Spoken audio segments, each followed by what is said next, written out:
बिस्मिल्लाहिर्रहमानिर्रहीम। अस्सलाम वालेकुम dear students, Brookfield online classes में welcome back. First year biology chapter number 4 हमने स्टार्ट किया हुआ है और लेक्चर नंबर 2 को हम डिस्कस करते हैं। और आज का हमारा डिस्कस करने वाला जो टॉपिक है वो है vacuole, cytoskeleton, centriole. These are also cell organelles. और वैक्यूल के बारे में, साइटोस्केलेटन और सेंट्रियोल के बारे में आप 9th क्लास चैप्टर नंबर 4 में डिस्कस कर चुके हैं। हाँ जी, आज हम डिस्कस करते हैं वैक्यूल। सबसे पहले वैक्यूल की डेफिनेशन। एक सेल के अंदर, किसी भी सेल, वो चाहे प्लांट का है, एनिमल का है, उसके अंदर single membrane bounded fluid filled vesicle, sac, थैली, ऐसा स्ट्रक्चर जो है या कैविटी जो कि साइटोप्लाज्म ऑफ सेल के अंदर प्रेजेंट होता है, उसको हम नाम देते हैं वैक्यूल का। A single membrane bounded fluid filled cavity, या दूसरा नाम वेजिकल, तीसरा नाम सैक्स, थैलियां within the cytoplasm of cell. Tonoplast क्या है? हर वैक्यूल जो है उसके गिर्द एक मेम्ब्रेन होती है, यानी हर वैक्यूल सराउंडेड है बाय अ थिन मेम्ब्रेन, बारीक मेम्ब्रेन के जरिए। ये डेफिनेशन भी आप लिख सकते हैं, या आप लिख सकते हैं द मेम्ब्रेन ऑफ वैक्यूल, या वैक्यूल की जो मेम्ब्रेन है उसको हम क्या नाम देते हैं? टोनोप्लास्ट का नाम देते हैं। टोनो PLAST, प्लास्ट। ये MCQ में पूछा जा सकता है, आपकी बुक के अंदर नहीं बताया गया कि टोनोप्लास्ट किसे कहते हैं, तो यहाँ पे आप टोनोप्लास्ट की डेफिनेशन करेंगे, the membrane which surround vacuole.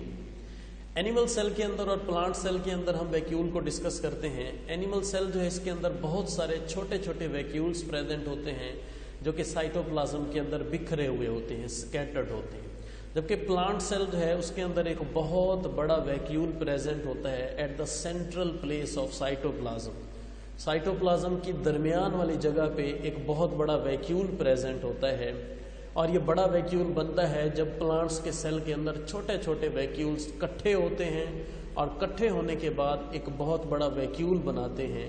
वो वैक्यूल दरमियान में प्रेजेंट होता है, तो वैक्यूल की सेंट्रल पोजीशन होने की वजह से बाकी जितनी भी ऑर्गेनेलीज हैं प्लांट सेल की, वो प्रेजेंट होती हैं एट पेरिफेरल लेयर, या पेरिफेरल भी कहते हैं, या इसको हम कहते हैं किनारों पे, बिल्कुल सेल मेम्ब्रेन के साथ। न्यूक्लियस, माइटोकॉन्ड्रिया, क्लोरोप्लास्ट, जितनी भी ऑर्गेनेलीज हैं वो वहां पे प्रेजेंट होगी। सिर्फ वैक्यूल जो है वो प्रेजेंट होता है सेंट्रल प्लेस में। तो प्लांट में देखते हैं, they are particularly large and abundant in plant cells, often, ज्यादातर occupying a major portion of the cell volume and forcing the remaining intracellular structure into a thin peripheral layer. कि जो cell का बाकी structure होता है उसको ये force करते हैं, धकेल देते हैं, किस जगह पे? पेरिफेरल लेयर पे। These vacuoles are bounded by single membrane and are formed by the coalescence। coalescence आपकी बुक के अंदर वर्ड यूज हुआ है। coalescence का मतलब है फ्यूजन, यानी छोटे छोटे वैक्यूल आपस में एक दूसरे के साथ इकट्ठे होते हैं और एक बहुत बड़ा वैक्यूल बनाते हैं। कब? जब प्लांट्स की ग्रोथ और क्या होती है? डेवलपमेंट होती है। तो ये थी occurrence of vacuole in animal cell and plant cell. Next हम देखते हैं जी फंक्शंस ऑफ वैक्यूल। वैक्यूल के क्या फंक्शन हैं? वैक्यूल जो है इसका पहला फंक्शन है, ये एक्ट करता है कि ये क्या, सेल के अंदर जो लिक्विड प्रेजेंट होता है उस सारे के सारे लिक्विड को अपने अंदर फिल कर लेता है, और साइटोप्लाज्म जो है उसको डाइल्यूट नहीं करता। देखिए सीधी सी बात है, अगर पानी जो है वो सेल के अंदर प्रेजेंट है तो सेल के अंदर साइटोप्लाज्म जो है वो डाइल्यूट हो जाएगा।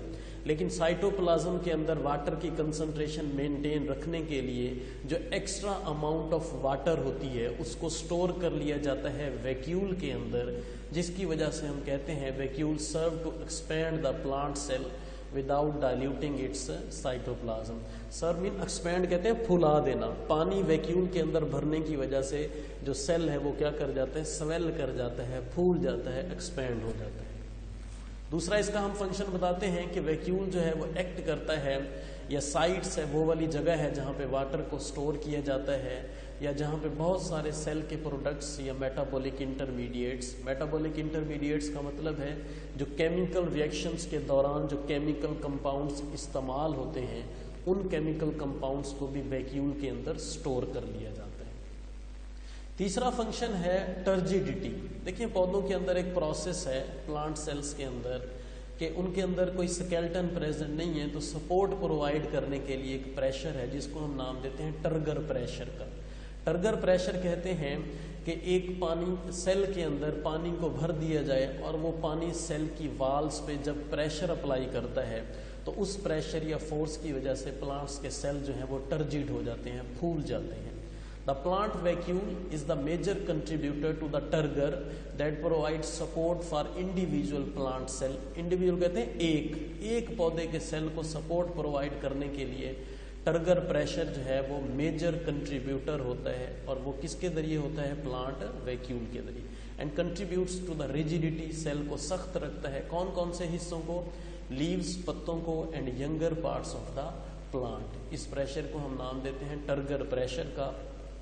इसकी अगर आप डेफिनेशन लिखना चाहें तो मैं लिखवा रहा हूं, the internal hydrostatic pressure due to and osmosis of water in plant cells is called turgor pressure. तो ये डेफिनेशन आप लिख सकते हैं, और ये किसकी वजह से होती है? वैक्यूल की वजह से। तो यहाँ तक वैक्यूल का टॉपिक कंप्लीट हुआ। शॉर्ट क्वेश्चन में आ सकता है, इसके फंक्शन शॉर्ट क्वेश्चन में पूछे जा सकते हैं। टोनोप्लास्ट को डिफाइन करें, पूछा जा सकता है, या position of vacuole in plant cell center में, और जबकि एनिमल सेल्स के अंदर ये सेंटर में प्रेजेंट नहीं होता, पेरिफेरल रीजन पे प्रेजेंट होता है। दूसरी जो सेल ऑर्गेनेली है उसको हम नाम देते हैं साइटोस्केलेटन। लास्ट टाइम जब हमने प्लाज्मा मेम्ब्रेन की डायग्राम बनाई थी उसके अंदर हमने प्लाज्मा मेम्ब्रेन के ऊपर और प्लाज्मा मेम्ब्रेन के नीचे धागे दिखाए थे। उन फाइबर्स को हमने नाम दिया था फाइबर्स ऑफ साइटोस्केलेटन। मैंने कहा था कि सेल के अंदर कोई फ्रेमवर्क, कोई रिजिड फ्रेमवर्क प्रेजेंट नहीं है जो कि साइटोप्लाज्म को सपोर्ट करे। इसको सपोर्ट करने के लिए सेल के अंदर ये नीचे वाली सेल मेम्ब्रेन, दरमियान में ये धागे और ऊपर सेल मेम्ब्रेन, इन धागों को हम नाम देते हैं साइटोस्केलेटन का, जो कि किसी भी सेल को सपोर्ट प्रोवाइड करते हैं। अगर ये धागे प्रेजेंट ना हो तो सेल बिल्कुल क्या हो जाएगा? टर्जिड, यानी एक दूसरे के साथ कोलैप्स कर जाएगा। सेल की स्ट्रक्चर, शेप जो है वो मेंटेन नहीं रहेगी। तो सबसे पहले हम डेफिनेशन करते हैं साइटोस्केलेटन की। साइटो का मतलब है सेल और स्केलेटन का मतलब है फ्रेमवर्क ऑफ फाइबर्स, जो कि पौधों के या एनिमल्स के सेल साइटोप्लाज्म को सपोर्ट प्रोवाइड करता है। साइटोसोल ये साइटोप्लाज्म का हिस्सा है, हम पढ़ चुके हैं। इसके अंदर 3 काइंड्स ऑफ फाइबर्स प्रेजेंट हैं। एक को माइक्रोट्यूब्यूल्स, दूसरे को माइक्रोफिलामेंट्स, तीसरे को इंटरमीडिएट फिलामेंट्स का नाम देते हैं।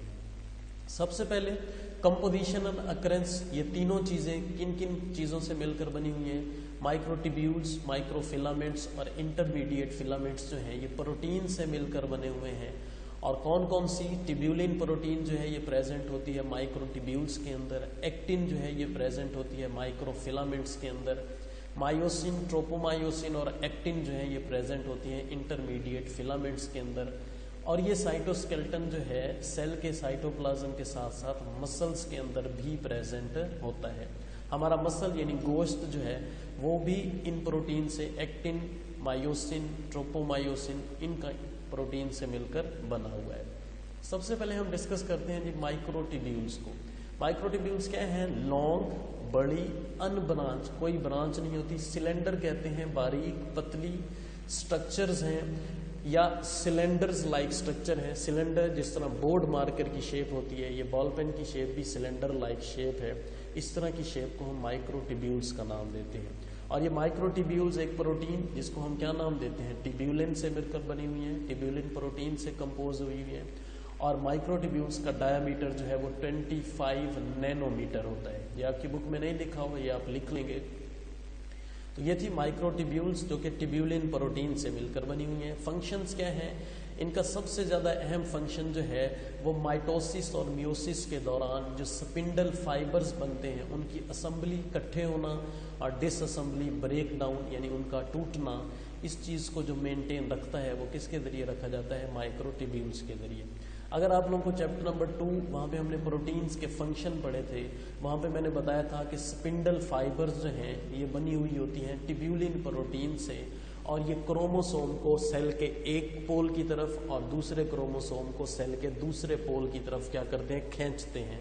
और ये खींचने वाले धागे स्पिंडल फाइबर्स कहलाते हैं, और ये स्पिंडल फाइबर्स माइक्रोट्यूब्यूल्स हैं जो कि ट्यूब्यूलिन प्रोटीन से मिलकर बने होते हैं।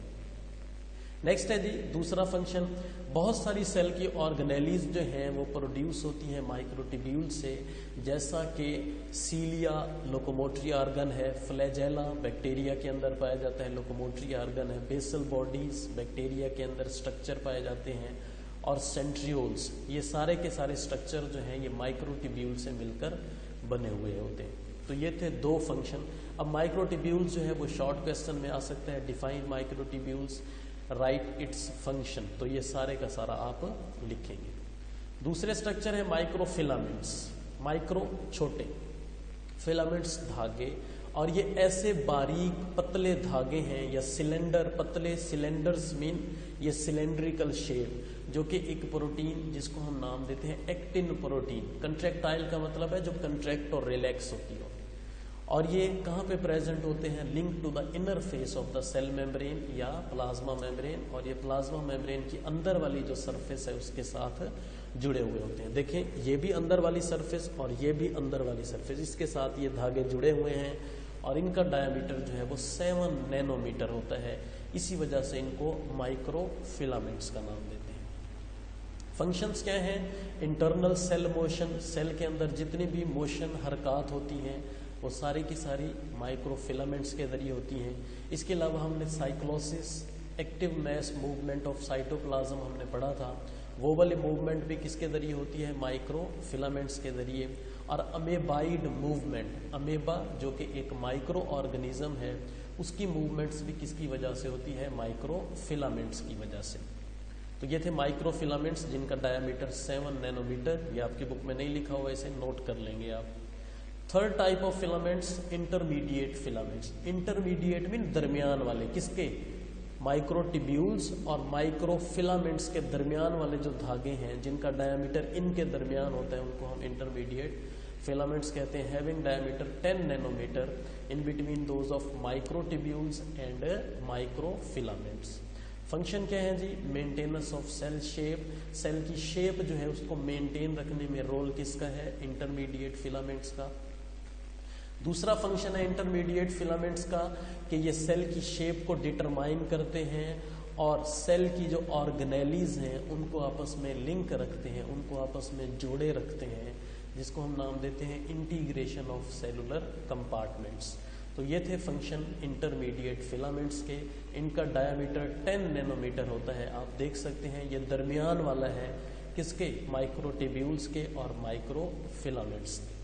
बेटा साइटोस्केलेटन इंपॉर्टेंट लॉन्ग क्वेश्चन है, कैसे आप लिखेंगे, जिस तरह यहाँ पे लिखा हुआ है बिल्कुल ऐसे ही लिखेंगे आप। सबसे पहले साइटोस्केलेटन की डेफिनेशन, फिर इनकी 3 टाइप्स, फिर उनकी आप कंपोजिशन बताएंगे, फिर माइक्रोट्यूब्यूल्स, उनके करैक्टर्स, फिर उनके फंक्शंस, फिर माइक्रोफिलामेंट्स, इंटरमीडिएट फिलामेंट्स, बिल्कुल इसी तरह आप लिखेंगे जहाँ तक आप लोगों को सामने नजर आ रहा है, और इम्पॉर्टेंट लॉन्ग क्वेश्चन है। नेक्स्ट ऑर्गेनेली है जो कि आज हम डिस्कस करते हैं, सेंट्रियोल, और आज का हमारा ये आखिरी टॉपिक। और सेंट्रियोल क्या है, ऐसी ऑर्गेनेली जो कि माइक्रोट्यूब्यूल से मिलकर बनी हुई हों, यानी ट्यूब्यूलिन प्रोटीन से मिलकर बने हुए धागे, ट्यूब्यूलिन प्रोटीन से मिलकर बने हुए सिलेंडर्स, ट्यूब्यूलिन प्रोटीन से मिलकर बने हुए ट्यूब्यूल्स। तो सबसे पहले अकरेंस बताते हैं। सेंट्रियोल जो है ये प्रेजेंट होते हैं ज़्यादातर एनिमल सेल्स के अंदर और कुछ माइक्रो ऑर्गेनिज्म और लोअर प्लांट्स जो छोटे छोटे प्लांट्स होते हैं उनके अंदर, जबकि ये एब्सेंट होते हैं हायर प्लांट्स के अंदर, फंजाई के अंदर और प्रोकैरियोट्स के अंदर। और ये क्यों एब्सेंट होते हैं प्लांट्स के अंदर, क्योंकि प्लांट्स में एक्टिन और ट्यूब्यूलिन प्रोटीन इनका रोल प्ले कर रही होती है, इस वजह से सेंट्रियोल जो है उनके अंदर क्या होते हैं, एब्सेंट होते हैं। ये थी अकरेंस। अब है लोकेशन इन सेल, सेल के अंदर ये कहाँ पे पाए जाते हैं, 2 सेंट्रियोल जो हैं ये पाए जाते हैं exterior surface of nucleus, nuclear membrane के बिल्कुल बाहर 2 सेंट्रियोल प्रेजेंट होते हैं। ये लोकेशन है सेल के अंदर, और ये दोनों ही सेंट्रियोल जो है एक दूसरे के राइट एंगल पे होते हैं। राइट एंगल का क्या मतलब, यहाँ पे आप देख सकते हैं ये बिल्कुल सीधा और इसके ये ऊपर ये वाला, ये राइट एंगल है, इस शक्ल में प्रेजेंट होते हैं सेल के अंदर। नेक्स्ट है स्ट्रक्चर एंड कंपोजिशन। सेंट्रियोल जो हैं अगर इनको हम कट करके दिखाएं तो ये सेंट्रियोल सिलेंड्रिकल अरे ऑफ 9 माइक्रोट्यूब्यूल्स, 9 माइक्रोट्यूब्यूल से मिलकर बने हुए होते हैं जो कि सिलेंडर लाइक होती हैं। However, each of the 9 microtubule is further composed of 3 tubules. Total 9 microtubules, her microtubules के अंदर फर्दर 3 ट्यूब्यूल्स प्रेजेंट होती हैं और ये सारी की सारी ट्यूब्यूल्स जो हैं ये किस चीज़ से मिलकर बनी होती हैं? ट्यूब्यूलिन प्रोटीन से। यानी इनकी कंपोजिशन जो है वो ट्यूब्यूलिन प्रोटीन। यहाँ पे आप देख सकते हैं ये 9 माइक्रोट्यूब्यूल्स, 1 2 3 4 5 6 7 8 9, यहाँ पे भी आप देख सकते हैं 1 2 3 4 5 6 7 8 और ये 9 माइक्रोट्यूब्यूल्स, और हर microtubule further 3 kinds of tubule से मिलकर बनी हुई है जिनको हम माइक्रोट्यूब्यूल ट्रिपलेट का नाम देते हैं, और ये सारी की सारी ट्यूब्यूलिन प्रोटीन से मिलकर बनी हुई होती है। लास्ट में है जी फंक्शंस ऑफ सेंट्रियोल। सेंट्रियोल का फंक्शन क्या है? 2 सेंट्रियोल जो हैं ये राइट एंगल पे प्रेजेंट होती हैं, और जब सेल डिवाइड करता है बिल्कुल उससे थोड़ी देर पहले सेंट्रियोल जो हैं वो डुप्लीकेट होते हैं। पहले 2 थे, अब कितने हो जाते हैं? 4। 1 पेयर जो है वो सेल के एक कोने पे चला जाता है, दूसरा पेयर जो है वो सेल के दूसरे कोने पे चला जाता है और स्ट्रक्चर बनाता है जिसको हम स्पिंडल फाइबर्स का नाम देते हैं, और ये स्पिंडल फाइबर्स जाके क्रोमोसोम के साथ अटैच हो जाते हैं, बिल्कुल इस तरह क्रोमोसोम के साथ अटैच हो जाते हैं। देखिए ये मेरी मुट्ठी जो है इसको हम नाम देते हैं सेंट्रियोल, जो कि सेल के एक कोने की तरफ है, और ये वाली मुट्ठी ये भी सेंट्रियोल है सेल के दूसरे कोने में, और इस मुट्ठी से ये धागे निकले हुए हैं। इन धागों को हम नाम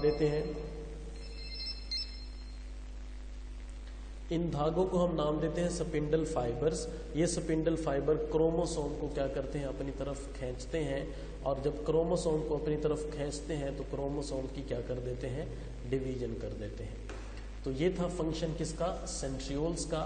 the spindle then forms between them, और उनके दरमियान स्पिंडल बनते हैं, और ये स्पिंडल जो हैं ये क्रोमोसोम को अपनी तरफ खींचते हैं, यानी एक क्रोमोसोम को डिवाइड कर देते हैं। पहला फंक्शन। दूसरा फंक्शन है सेंट्रियोल का। Centriole play important role in the location of furrowing during cell division. जब सेल डिवाइड करता है, देखिए ये सेल है, जब ये सेल डिवाइड करता है तो इसके अंदर की तरफ सेल मेम्ब्रेन धंसती है। जब अंदर की तरफ सेल मेम्ब्रेन धंसती है और एक सेल से 2 सेल बन जाते हैं, इस टाइम पे भी जो रोल प्ले किया जाता है वो किसके जरिए? सेंट्रियोल के जरिए। और तीसरा इनका फंक्शन है कि ये प्रोड्यूस करते हैं, फॉर्मेशन में रोल प्ले करते हैं of cilia, flagella and basal bodies, जो कि बैक्टीरिया में प्रेजेंट होती हैं, और बैक्टीरिया के अंदर हम इनको डिस्कस करेंगे। तो ये थे जी रोल किसके? सेंट्रियोल के। और यहाँ तक हमारा आज का टॉपिक जो है वो कंप्लीट हुआ। उम्मीद करता हूँ आप लोगों को समझ आई होगी। आप लोग अपने क्वेश्चन जो है वो अपने ग्रुप जो MG1 का ग्रुप है और बॉयज़ में MB1 का ग्रुप है वहाँ पे मुझे सेंड कर सकते हैं अगर किसी को कोई चीज़ समझ ना आई हो। सेंट्रियोल लॉन्ग क्वेश्चन है या शॉर्ट क्वेश्चन में भी पूछा जा सकता है। सेंट्रियोल्स में हम एक डेफिनेशन करते हैं सेंट्रोसोम की, यहाँ पे आपकी बुक में नहीं लिखी हुई। द सेंट्रोसोम किसे कहते हैं? The 2 pairs of centriole. Centriole के जो 2 पेयर्स होते हैं उनको कलेक्टिवली हम क्या नाम देते हैं? सेंट्रोसोम का नाम देते हैं। तो सेंट्रोसोम की ये डेफिनेशन है, आप लिख लेंगे। मैं दोबारा बता रहा हूँ, सेंट्रोसोम क्या है? The pairs of centrioles are collectively known as centrosome. तो ये था जी हमारा आज का टॉपिक। नेक्स्ट टॉपिक में इंशाल्लाह मुलाकात होगी, तब तक के लिए अल्लाह हाफिज़।